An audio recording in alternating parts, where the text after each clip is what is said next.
Over the next week or so, I'm going to come on here and give you my thoughts on the draft needs for each team in this 2015 NFL draft. And I'm just going to go in order from worst to first, so to speak. So today I'm here to talk about the draft needs of the Tampa Bay Buccaneers, who in 2014 finished 2-14 based off of their strength of schedule. They got the tiebreaker over the Tennessee Titans and ended up with the #1 overall pick in this 2015 NFL draft. And when you look at the Tampa Bay Buccaneers, they had some games where they were just flat out boat race, whether that be by the Atlanta Falcons on that dreadful Thursday night game a few weeks later against the Baltimore Ravens, but that doesn't effectively tell the full story for the Tampa Bay Buccaneers. This is a team that lost 8 games by 7 points or less in 2014. What that suggests to me is that this is a team that is closer to competing for a potential playoff spot or at least a divisional title in the weak NFC South, maybe closer than people want to realize. Some breaks go a certain way, you make some big plays at some key times, and you're talking about the Tampa Bay Buccaneers in an entirely different light. And this makes this 2015 NFL draft incredibly important for the Tampa Bay Buccaneers because they could be at a turning point. They could be at a cusp of being able to make some big improvements going into next season and beyond. With that said, though, it's kind of surprising to see that organization in this type of position, and I think it actually speaks to the quality of coach that Lovie Smith is, because when you look at the talent cupboard on that Buccaneers roster, it's not all that loaded. In fact, it's quite bare. In large part, that's due to the failures of this organization in the draft over the past 5 years.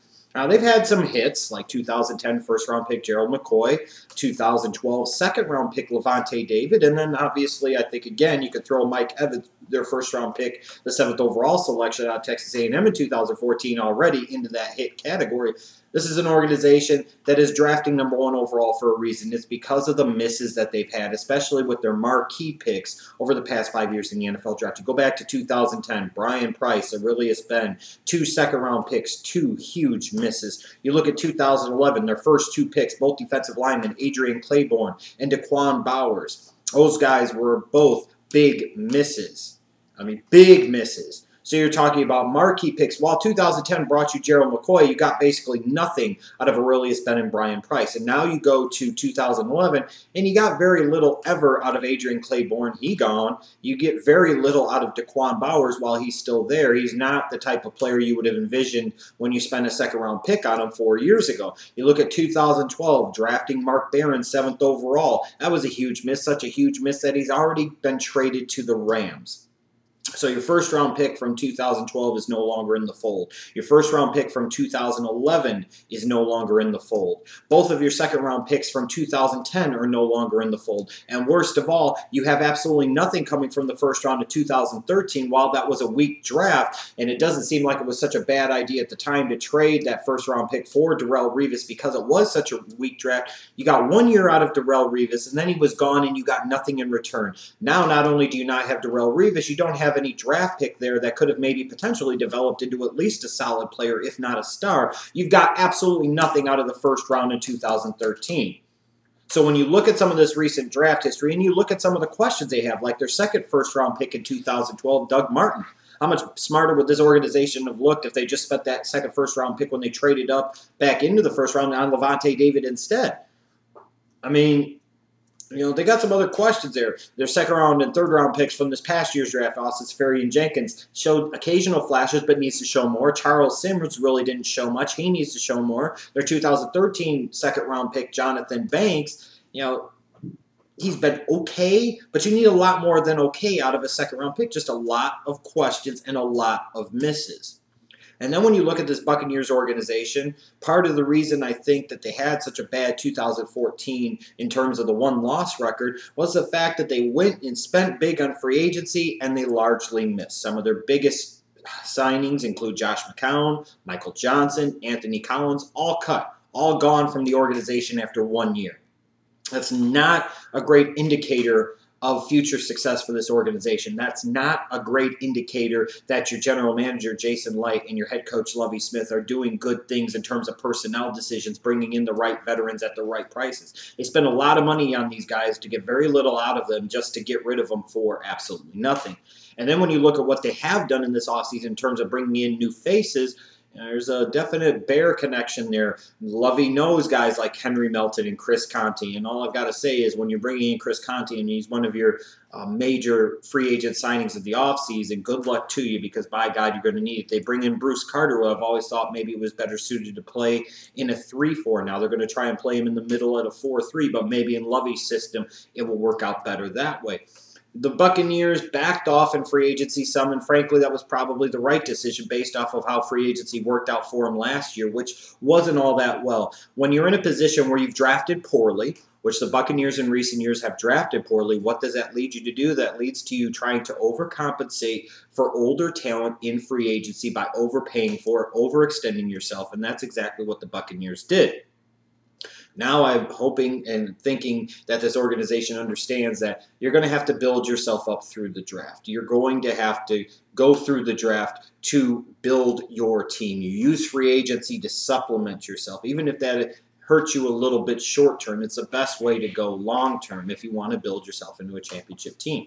Now, what do the Tampa Bay Buccaneers need to do in this 2015 NFL Draft? What are some of their biggest needs? Well, first and foremost, you look at quarterback. Quarterback is the #1 need beyond question of the Tampa Bay Buccaneers. No more Josh McCowns, no more Mike Glennons, no more of the failed Josh Freeman experience. You could see how much missing on a quarterback in the first round can set your organization back for years. They missed on Josh Freeman. It set this organization back for years. The Tampa Bay Buccaneers, with the #1 overall pick, must address the quarterback position, period. Plain and simple. There is no argument that could be made in any other way. They must address quarterback, and they must address quarterback with the first overall pick. But that's not all the needs they have. Obviously, when you go 2-14, you have needs all over the place. And on offense, they need help, in particular, in my opinion, on that offensive line. They're pretty good outside with Vincent Jackson and Mike Evans. They probably could use a little bit more at running back, but they've got some pieces in place, and maybe another year things will get better. Same thing with tight end with Austin Seferian-Jenkins. The big thing is, though, as they must improve that offensive line. If you're going to bring in a young quarterback, you must find a young blindside protector to pair with him. They also need to get stronger in the interior of that line, in particular at right guard. It's one thing you got Logan Mankins and Evan Dietrich Smith, but I thought right guard was a bit of a problem area for him all year, and that's something that needs to be addressed. And then when you look at the defensive side of the ball, at the end of the day, the Tampa Bay Buccaneers are going to have an identity as an organization of being a defensive-minded team, which is a reflection of having Lovie Smith as your head coach. As a result, they need to find guys that fit his system. They need to find playmakers. They need to find playmakers in particular at defensive end and at safety. These are two gaping voids of suck, frankly, on the Tampa Bay Buccaneers roster right now on the defensive side of the ball, at defensive end and at safety. They need to find guys that can make plays. They need to find guys that can fit that system. And the thing is, for the Tampa Bay Buccaneers, you brought in a defensive-minded head coach, and all of 2014's draft was devoted to the offensive side of the ball. And now you come around here to 2015, and you're potentially looking at a situation where the first 2 picks could also be spent on the offensive side of the ball. It's kind of a weird combination, a weird situation there. When I look at the philosophy for the Tampa Bay Buccaneers and what needs to be accomplished and what they should be looking to do in this 2015 NFL Draft, we've got at least 1 pick in each of the 7 rounds. We've got a total of 8 picks, having 2 picks in round number 5. So they have some draft pick ammunition. But the first and foremost important thing that this organization must do, they must get their franchise quarterback.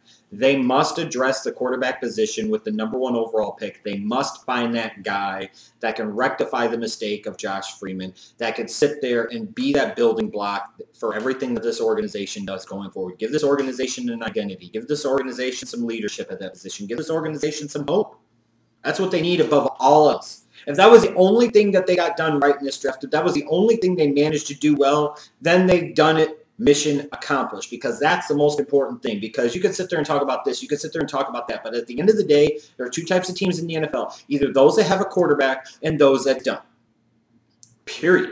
And the Tampa Bay Buccaneers do not have a quarterback, and until they get a quarterback, they have no chance of being taken seriously, especially in a division like the NFC South, where you have to deal with Matt Ryan, Drew Brees, Cam Newton. Those 3 guys. One in Drew Brees is a first-ballot Hall of Famer. The other 2 are clearly established franchise quarterbacks in Cam Newton and freaking Matt Ryan. Now, what are you going to do? You're going to trot out a veteran that you got from somebody else or somebody like a Mike Glennon and expect to legitimately contend in that division, child, please.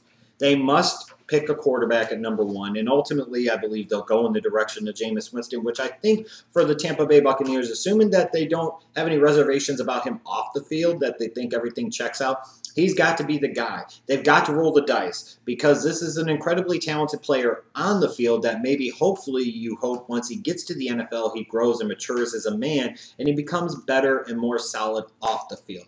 They must identify that Jameis Winston is their guy. They must take him. And then the next thing they must do is get him some protection, as I mentioned, on the offensive line.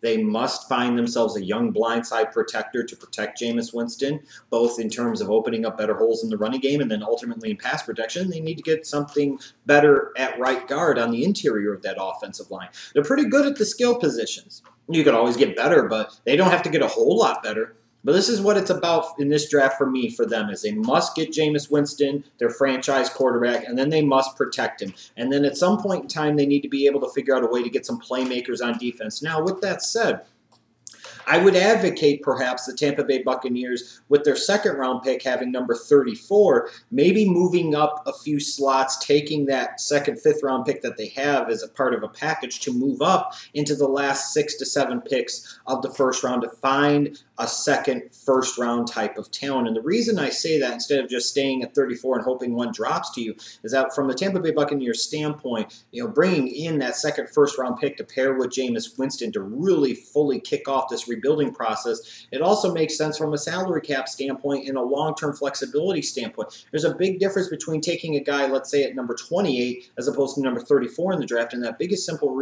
difference is that you get the potential extra year of team control.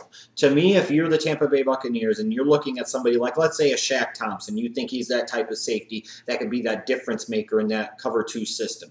If you're looking at it and you see an offensive tackle that you didn't anticipate dropping that far, that you think is worth a top 20 pick, and you got the chance to maybe move up 6 picks to get him, you do it every time. And the reason you do it again is because it provides you more flexibility and more control, more power as an organization by providing you that potential 5th option year, which you don't have if you take that guy at number 34.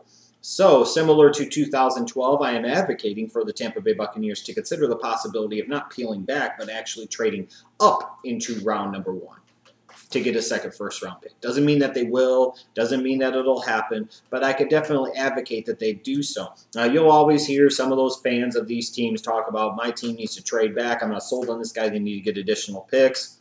You could think that sounds great in theory, but to trade back from number 1, it would take a lot, and I don't think anybody's going to pay that much in terms of draft pick compensation. You're not just going to do it just to do it.